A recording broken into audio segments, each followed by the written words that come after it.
If you're wondering why you always end up in wrong relationships, why you attract people who can't give you the love that you deserve, why you give so much but you get so little in return, why you can't find men that fit in with your standards, then this video is for you. You see, it's not because you are unlucky or because the universe has forgotten about you. It's because deep down, you are carrying beliefs that are quietly running the show in your love life. And those beliefs are like invisible chains that keep you stuck in the same cycle over and over and over again. I used to be like this, and I used to be conditioned by my past experiences to basically believe that love is hard to come by, that something about me isn't enough, that I will always end up disappointed in relationships. That's because I have been programmed to think that this is all I can have. And at one point I became genuinely curious. Why did this pattern kept happening to me? So if the result was the same, maybe I thought the cause is the same too. And I wanted to know and I wanted to find out. So I started observing my behavior, my actions, my thoughts, my beliefs. And by looking at them, it became very obvious to me why my relationships ended up the way that they did. And that's because they reflected exactly what my beliefs were. Once you get this level of awareness, you really can't go back. And I knew that until I look inside and break these old patterns and break these old beliefs, I will just keep attracting the same kind of love that will leave me empty, that will leave me unfulfilled. And I wasn't okay with that. And I wanted more. I knew that I deserved so much more. And I realized that nothing is holding me back from changing my story except the fact that I was the one telling me the same story again and again. So I completely changed my life around and got into my current relationship that I thought it was only possible in movies when I actually examined my limiting beliefs, when I understood their origins, and when I changed them into beliefs that empowered me. And in this video, I will show you how you can do the same. So if you feel like this is the story of your life, you need to realize that you're not stuck, you are not limited, you just need to get back your power and write a new story. Before we go ahead, I want you to understand something. It doesn't matter if we have the best intentions when we go into dating and when we go into do relationships. It doesn't matter if you have the biggest and most sweet heart. It doesn't matter if your heart is a heart of gold, if you're a 10 out of 10, if you are successful, if you have everything in life. What matters is your mindset around love. And why do I say this? I say this because the way you think and the way you believe around love influences directly the way that you feel and the way that you act in this subject. If you are full of limiting beliefs when it comes to love, those limiting beliefs, you're gonna keep dating them. So the only way to get what you want is to change your beliefs around this subject. It sounds simple, right? Well, no. The thing that makes this part hard, but it makes it so key, is the fact that most of these beliefs are unconscious. So you're not aware of them. They are running the show, but you have no idea that they do. But don't worry, today we will make sure that these beliefs will become conscious and we will bring them into the surface so you can see them, so you can feel them, you can release them, and you can flip them. Hey, it's Andriana. Welcome back to my channel. Okay, let's get started. One of the deepest limiting beliefs that so many of us carry is the belief that we are not worthy of love. And let me tell you something. If you are walking around with that belief, you are already setting yourself up for failure before you even begin. This belief doesn't just come from nowhere, right? It comes from a place of deep hurt. So maybe for you it was a toxic relationship where your needs were constantly ignored, or maybe it even goes further back to your childhood where you were never really seen or you were not valued. So you've been carrying this weight, this idea that there's something inherently wrong with you, that basically you have to earn love by being perfect, by being quiet, by constantly pleasing others. But let me tell you the truth right now, you don't have to prove anything to anyone to be worthy of love, because you were born worthy. You are enough as you are right now, with your flaws and everything. And it's not about being good enough for someone else. It's about realizing that you are already whole. And once you understand that, your entire world will change. Now, take a moment to reflect. Where did this belief that you're not worthy really came from?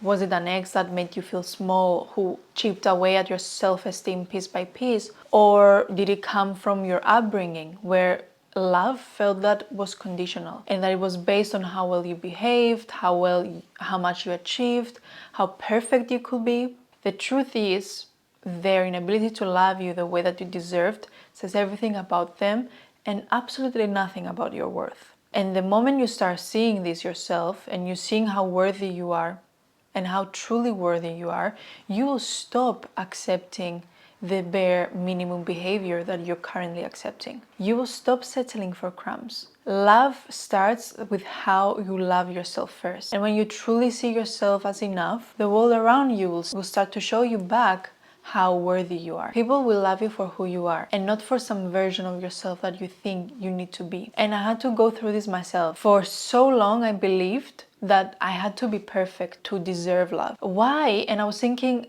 why will anyone love me if I wasn't perfect? And guess what? No one is perfect. So I was constantly seeing these imperfections in me and I felt unworthy of this love because of them. And it was very exhausting. I was chasing an ideal that didn't even exist. But then something changed in me when I realized and when I started doing the work, peeling back the layers of that belief. And I realized that yes, I'm not perfect and I will never be, but neither will the person that I'm going to be, and I wouldn't expect them to be. When I shifted my perspective, I began to see all the reasons why someone will want to be with me, regardless of my imperfections. And I stopped focusing on what I lacked and I started focusing on the amazing qualities that I had. And then I was genuinely thinking, honestly, it's their loss not having me. And I meant that genuinely. When I realized how untrue and how outdated my limiting beliefs were, it was like a weight has lifted off my shoulders. And you have no idea how freeing it is to let go of that old story and to stop trying to earn what you already deserve. The second limiting belief is that believe that we think that all relationships end in heartbreak. And I used to be the person who really believed that every relationship would inevitably just end in heartbreak. I had this voice inside of me like whispering, what's the point? Love always ends in pain, so why bother? And honestly, it just seemed safer to just avoid it. I had built these big walls around my heart that they were so high that nobody could get close enough to hurt me. And it felt like protection. I felt like I was guarding this little fragile part of myself that couldn't handle another hit. But let me tell you something, I wasn't protecting myself. I was just trapping myself. Maybe you've been there too, and maybe you've been hurt before, maybe you've been hurt more than once, so you just tell yourself, love just leads to heartbreak, so why bother? You think that by closing yourself off, you think that you're playing it safe, but what you are really doing is locking yourself in this cage of fear. You're basically building walls that are so high that no one can climb over them, not even the people who genuinely want to love you. And I know because I was this person. I kept everyone at arm's length, and I was thinking that if I never let anyone in, I will never get hurt. But the truth is, when you close yourself off to pain, you also close yourself off to love. You can't have the one without risking the other, right? So for years, I let my fear of getting hurt dictate how I showed up in my relationships. And I saw love as something that was dangerous, something that will give me pain, something that will inevitably break me. And because I held onto that belief, I attracted situations that proved that belief right. You get what you expect, right? Like if you go into something already convinced that it's going to fail, chances are it will. And that's what I was doing. I was sabotaging my chances at real love before they even started. But then I had to ask myself, what kind of life am I really living if I'm just too scared to open my heart? Is this fear of pain worth the cost of never truly connecting with anyone? Because let me tell you, living behind these walls might feel safe, but it's incredibly lonely. It's like standing in the shadows, always watching, but never truly living. And I was done with that. I wanted more, I wanted joy, I wanted connection.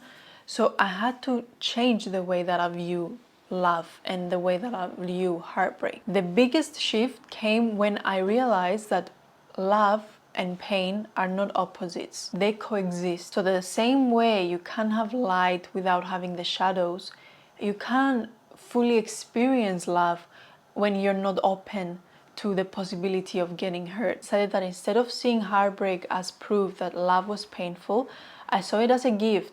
I saw it as a way to refine my understanding of what I needed in a partner and what I needed in a relationship.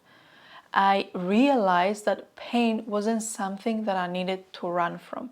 It was something I needed to learn from. Every relationship that didn't work out, it gave me more clarity about my boundaries, about my needs, and what real love should feel like. So instead of focusing on the hurt, I started focusing on the growth. So I no longer saw myself as this broken person that was destined to be disappointed in love. And I started to see myself as someone who was growing, someone who was learning, and someone that was getting closer to the love that I deserve. And here's the real lesson. The biggest lesson that I've learned from this is that vulnerability is not a weakness. It took me so long to understand this, but when I did, everything changed. I had always thought that, being vulnerable was dangerous, that it was like handling someone a weapon that could use against me. But vulnerability is the opposite of this. It's strength. It takes so much more courage to open your heart and say, yes, I might get hurt, but I'm still willing to try. I know I'm gonna survive it. That's where real love happens, in that space of being brave. So to anyone who feels like I once did, when you're constantly on guard and you're waiting for the next heartbreak, I want to tell you this. The walls that you have built might protect you from pain, but they also keep out the love that you want. You are not cursed. You're not destined for a lifetime of heartbreak. You are stronger now than you were ever before. You have learned, you have grown, and you know what you deserve. And the right person will make you feel safe in your vulnerability, and it won't make you feel threatened in it. But you will feel that vulnerability and you will feel ready to open up to the person that makes you feel safe. But it's going to require you to open your heart again. And yes, that means that there's a risk of getting hurt. But let me ask you, what's the biggest risk? Staying closed off and never feeling true connection, or opening up and finally experiencing the love that you want to experience? I chose to open up, to live a life that was free of fear and free of limitation. And that shift has made all the difference in my life. When I flipped my mindset from seeing love as a risk of pain to seeing it as an opportunity for growth, that was the catalyst in my journey, because it helped me approach relationships through openness and not fear. I used to think that all the power was in the hands of the other person to hurt me. But once I took that fear out, I took my power back. I no longer gave them this hold over me. And that's when I attracted the relationship where I felt valued, where I felt seen and understood. And that's what I want for you too. So let go of fear, choose love, choose light, and trust me, it's worth it every single time. The third limiting belief is that I will always be abandoned or left behind.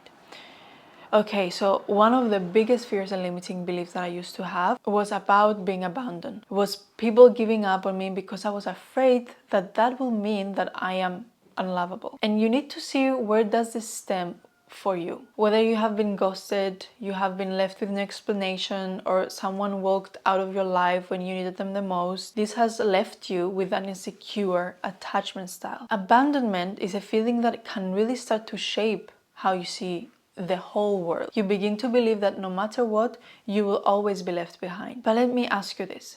How many times have you sabotaged something good because you thought it was going to end anyway? Here's the harsh truth that you need to hear. When you hold on to this belief, you create the very reality that you're trying to avoid. So you push people away, you test them, you're waiting for them to leave. And when you're doing that, you're already halfway out of the door. So you're not protecting yourself. You're basically recreating the abandonment that you're so afraid of. You're testing if these people are really here to stay, because you're afraid that if you do trust them and they end up leaving, then you will feel double hurt. And that's exactly how I saw it too. I kept pushing people away, I kept testing them and testing how much they were willing to prove to me that they were going to stay. So for me, the way that I dealt with that was to go to the root of the problem. Go and look into my attachment style and see why I was thinking the way that I did. And you need to understand, once you become aware of something, it doesn't have the same hold on you as when it was hidden. Now it's out in the open, so when the next time it comes up, you get to see it raw in action and you get to think to yourself, hey, look, it's me doing this again. But actually I know now that this is not true, but I'm just perceiving it this way.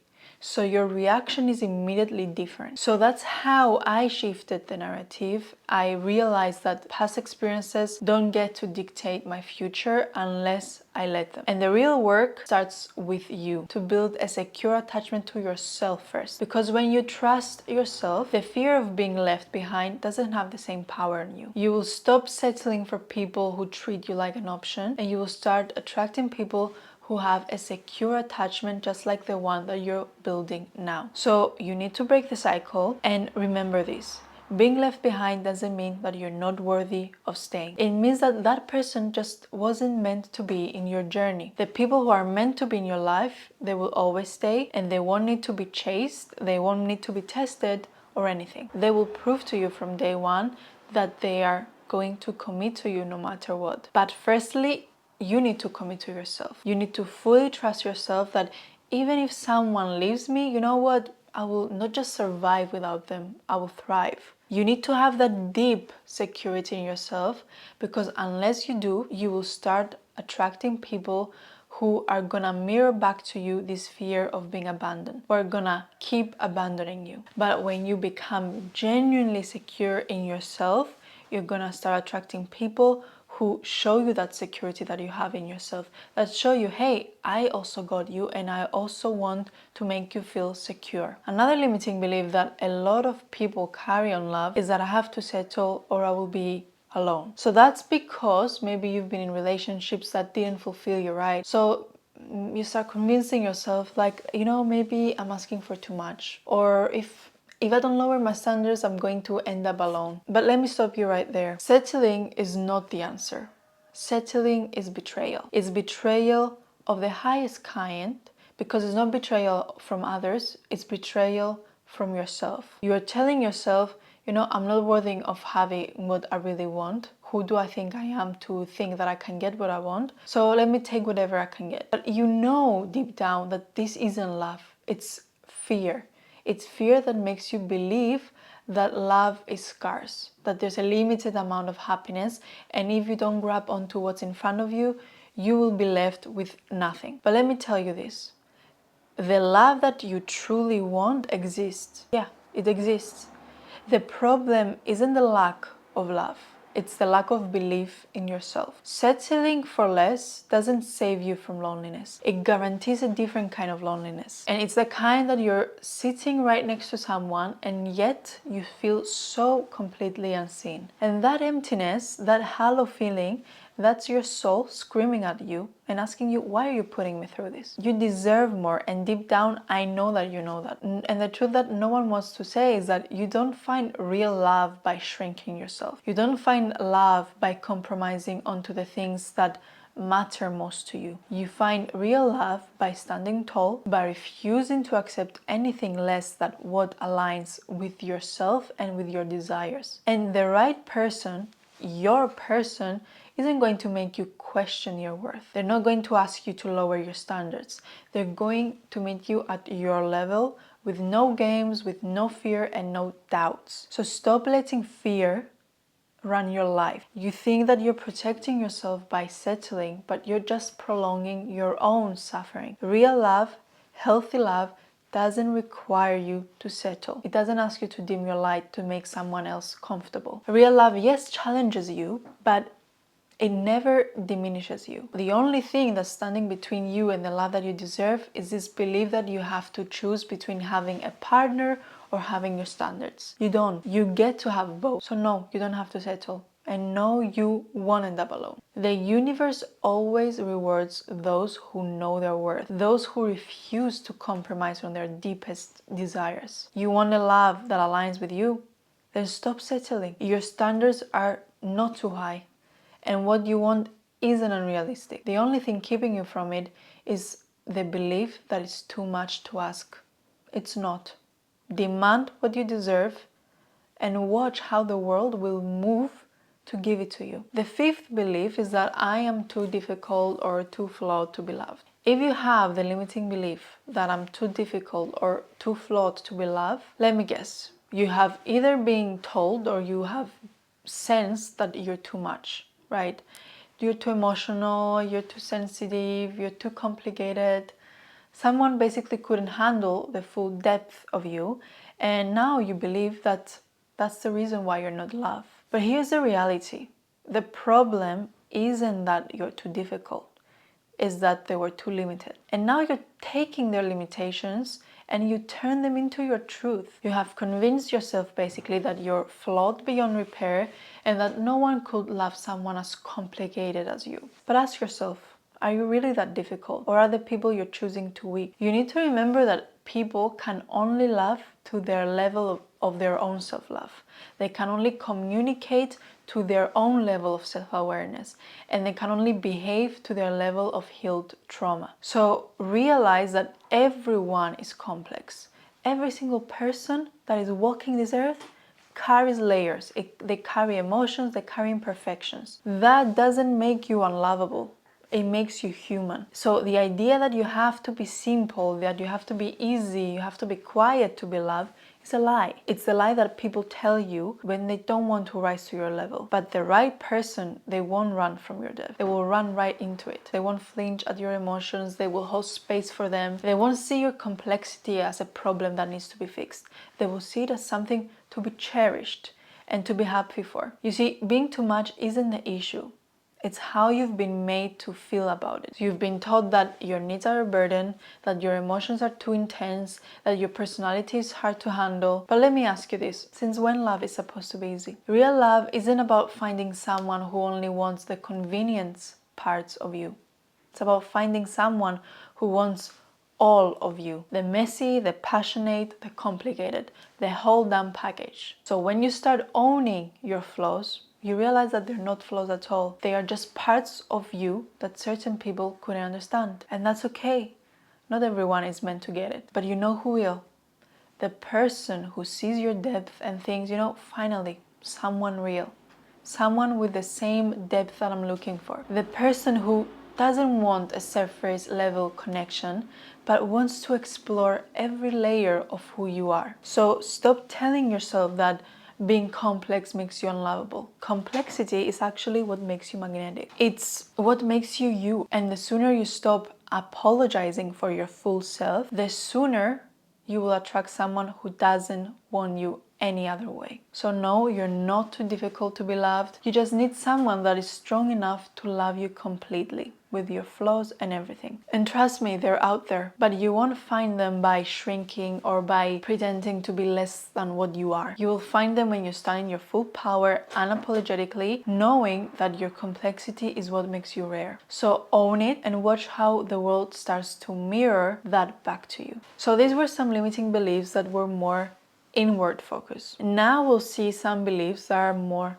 outward focus. The first one is that there are no good men left. A belief that I used to have, that I was so convinced that it was true and that it was fact, was that there were no good men left. And I used to be repelled by most men. I was rarely attracted to anyone. So for me, it showed that good men were really a rare specimen. So if you feel the same, trust me, I get it. Maybe you've been disappointed time and time again. Maybe you went on dates that felt pointless. You had relationships that ended in heartbreak. And now you're just thinking, is there even anyone out there who is actually worth it? And speaking from experience, having this belief is a trap. It's like putting on glasses that only let you see the negativity and the disappointment. And it's blocking your vision from seeing anything better. When you walk around thinking that there are no good men left, you're not just limiting your options, but you are creating a reality where you can't even recognize the good when it's right in front of you. You create a reality where the good turns bad. Imagine you're out there in the world, going on dates, going on events, swiping on apps, whatever you do, but your mindset is already working against you. You are convinced that no one there will meet your standards. So what do? You start seeing every flaw, every imperfection, and any red flag that just confirms the belief that, yep, I knew it. There are no good men left. But guess what? You are focusing on all the wrong things. And this mindset is called a scarcity mindset. When you believe that there are no good men left, you start to lower your standards. You start to accept those red flags. You start to stay in unfulfilling relationships, or worse, you start to settle for someone who doesn't treat you the way that you deserve. And why? Because you have convinced yourself that this is all I can get. This is as good as it gets. And let me tell you, this is a lie. There are good people out there. There are amazing people. There are people who will support you, that will challenge you, that will love you in ways that you didn't even think that it was possible. But the first step to finding them is breaking free from this belief. You need to shift from a scarcity mindset to one of abundance. So let me help you with that. So basically, the universe works like a mirror. If you believe that all the good men are gone, you will continue to attract people who confirm that belief. You will keep running into people who don't value you, that don't see your worth, and they don't want what you want. So when I shifted that belief, when I started to see the world is full of potential, full of incredible people that were interesting and that were out there just waiting to meet someone like me, that's when the game changed for me. I made it my belief that, there's at least one man out there that is the right match for me. And that's all I needed, really. One man, not a lot. I didn't need to see a lot of examples of them to believe that it was possible for me. And I knew, based on probabilities, that this one person existed.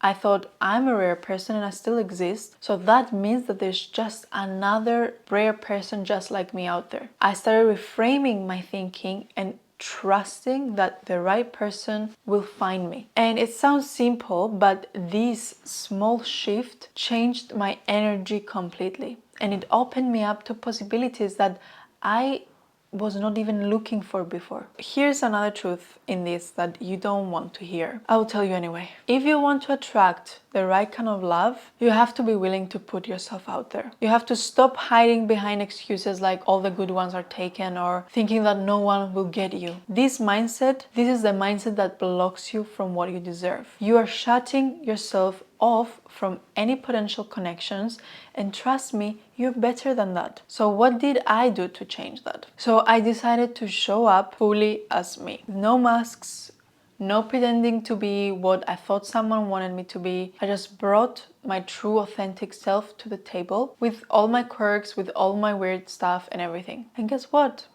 It worked. And that's the easiest way to find out if someone matches your energy or not, is by being unapologetically yourself from the start. So when I went on my first date with my boyfriend, I straight up asked for his birthday and his birth time. Yeah.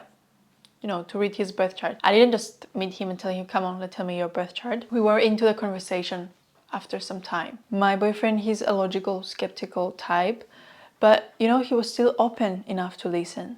So as I explained, how different aspects of his chart reflect this part of his personality and everything, he was shocked by how seen and how understood he felt. So I wasn't afraid to ask because, that's just me. Now, I'm not saying that you need to go ask for someone's birth chart on a first date for you to bond. But what I am saying is that it's okay to bring your whole personality and your whole interests and your uniqueness to the table. I didn't care if he thought that I was weird. If he didn't like it, his loss. I knew that I was coming in as my full self, and that's the key. So don't be afraid to drop little pieces of yourself into the conversation on dates. Whether it's astrology, whether it's art, whether it's whatever you're passionate about, those things are part of who you are and you should never hide them. Their response to your authenticity, it will tell you everything that you need to know about whether they're worth your time or not. So let them see the real you. If they are the right person, they will appreciate every single part of it. And I know it's hard. I know it's easy to give up when you've been hurt, when you've been let down, or when dating feels exhausting. But trust me, the right person does exist. And you deserve to find them. You deserve to be with someone that makes you feel fully seen and fully appreciated for who you truly are. So let go of this limiting belief and start believing that there are good people out there, and trust that love is abundant. And when you will shift this mindset, you will start to notice opportunities that you didn't see before. You will start attracting people who align with you because you have stopped telling yourself that the well is dry. The universe reflects back what you believe.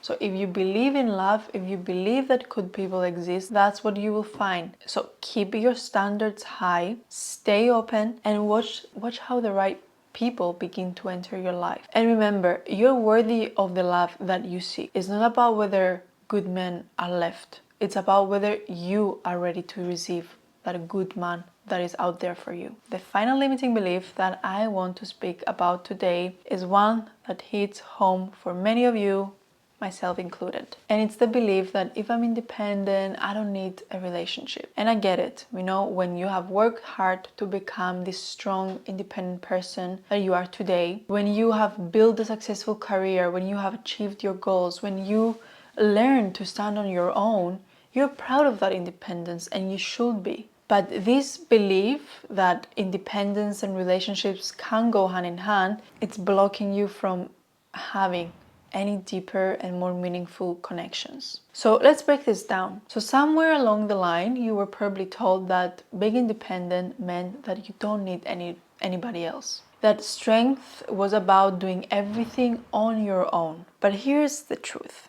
Being independent doesn't mean that you have to shut out love. It doesn't mean that you can't want or need a deep, fulfilling relationship. And think of it this way. Your independence is your foundation, right? Yeah, you've built a strong, solid house. You've built something strong, something unshakable, brick by brick by your own self. But this doesn't mean that you can't invite someone in. Does this mean that the house will fall apart when you've chosen to share it with someone? Of course not. So what we often mix up is basically dependence and connection. Just because you are capable of living life on your own, it doesn't mean that you should avoid relationships. Healthy relationships don't take anything away from you. They add to your life. They bring growth, they bring support, they bring mutual respect, they bring experiences. So the idea that independence and relationships are mutually exclusive is just wrong. There's this deep-rooted notion that if you're strong and if you're self-sufficient, you shouldn't need anyone, right? That somehow wanting a relationship makes you weaker. But that's what I was telling myself. But it's not true. The strongest and most independent people understand the power of human connection. We are literally wired for it. There are so many studies. There's a study by Harvard that have found that the quality of our relationships is the biggest factor in living a happy, fulfilling life. Not the money, not the status, but relationships. So being independent and being in a relationship don't cancel each other out. The most fulfilling relationships happen between two people who are whole on their own and come together and they create something even greater. So you being independent is a good sign. It's a sign that you're actually ready to be in a relationship. So you basically have to see it like that. You're two trees that are standing side by side. You don't rely on each other to stand upright. You thrive together with your roots intertwined beneath the surface. You're supporting each other without losing your individual strength. And that's what a healthy relationship looks like. But here's where it gets tricky. When you tell yourself you don't need a relationship because you're independent, that's often just a defense mechanism. So maybe you've been hurt before, maybe you're afraid of losing your freedom, or maybe you just don't want to feel vulnerable. Trust me, I've been there too. And I used to say that I prefer it that way, that I was fine on my own. But at some point, you just have to be honest with yourself. You need to ask yourself, am I truly in a place where I just want to be single and I want to focus on myself and enjoy my own company? Or am I just using independence as a shield to protect myself from getting hurt again? And when I asked myself that question, the answer was very clear to me. And I realized that I had been using independence to protect myself. And deep down, I wanted connection, and that's completely normal. It's not about needing someone to complete you. You're already whole. And I knew that. So it's about allowing yourself to experience one of the most fulfilling things that life has to offer to us. And that is a deep, meaningful connection. Wanting that doesn't make you weak. doesn't make you dependent. It makes you human. It shows you that you trust yourself enough to know that you can be independent while still being in a relationship. You can be strong, you can be driven, you can be successful and everything and still want love. And that's perfectly fine. It doesn't take away from your strength, it actually adds to it. So next time you catch yourself thinking that, I don't need a relationship, I'm independent, stop and ask yourself, am I avoiding vulnerability? Am I confusing dependence with isolation? Because you can have both. You can be a powerhouse in your own right and still invite someone to share your journey. So love isn't a weakness, it's a strength. It's the courage to let someone in. So if any of these beliefs resonated with you, know that you're not alone. As humans, most of us carry limiting beliefs around love. We're never a blank canvas. But the good news is that we can heal and we can move past them. So start by being compassionate with yourself and start challenge those thoughts when they come up and when they arise. I hope you guys enjoyed this video and I hope that you learned something. Thank you for watching and comment down below and let me know actually if you guys will want a part 2 of this video of the limiting beliefs, because I have some more limiting beliefs that I couldn't fit in this video, and if you would like to hear more of them, let me know. And yeah, see you in the next video. Bye bye.